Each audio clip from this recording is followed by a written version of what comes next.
جیسا کہ آپ کو معلوم ہے کہ گزشتہ ہفتے سے گلوبل سمود فلوٹیلا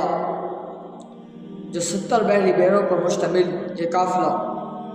غزہ کی طرف روانہ ہے، فلسطین کے مسلمانوں کے لیے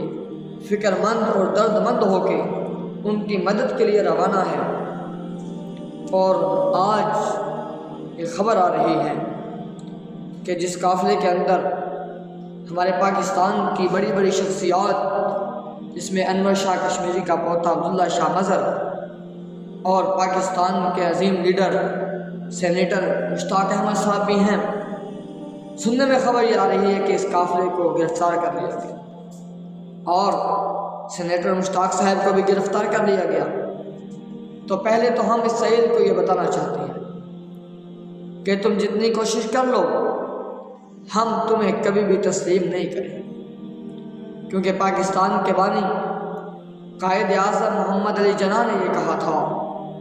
کہ اسرائیل کو ہم کبھی بھی تسلیم نہیں کریں گے۔ تو آج ہمارا بھی یہی عزم اور ارادہ ہے، یہی ہمارا چیلنج ہے کہ ہم کبھی بھی اس کو تسلیم نہیں کریں۔ اور ہمارے پاسپورٹ پر یہ بات لکھی ہوئی ہے کہ ہمارا یہ پاسپورٹ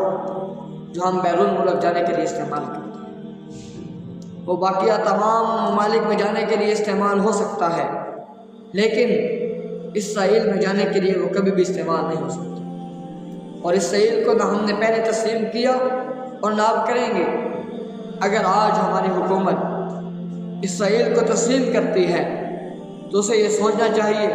وزیر اعلیٰ وزیر اعظم ان کو یہ سوچنا چاہیے کہ پھر اس 25 کروڑ عوام کو تمہیں ختم کرنا پڑے گا، پھر تمہاری حکمرانی درختوں پر پہاڑوں پر ہوگی۔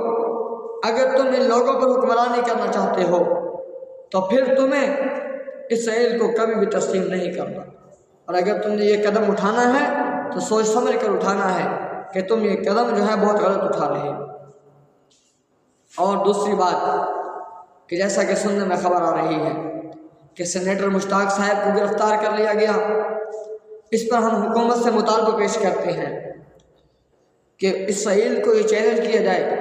اسرائیل کو یہ پیغام دیا جائے کہ سینیٹر مشتاق صاحب یہ اس قافلے کے گلوبل سمود فلوٹیلا کا جو قافلہ ہے، اگر اس کے کسی ایک فرد کو کچھ ہوا تو پھر یہ ایسے سمجھا جائے گا کہ تم نے پاکستان کی حکومت سے، پاکستان کے حکمرانوں سے پنگا لیا ہے۔ اسرائیل کو یہ چیلنج کیا جائے کہ کسی ایک شخص کو بھی ہاتھ لگانے کی، نقصان پہنچانے کی تمہیں اجازت نہیں ہے۔ اور اسرائیل یہ یاد رکھے کہ اگر وہ ایسا کام کرتا ہے تو اس میں 40 ممالک کے لوگ ہیں، پھر یہ سارے ممالک اسرائیل کو نہیں چھوڑیں گے۔ اسے یہ سوچ سمجھ کر قدم اٹھانا چاہیے۔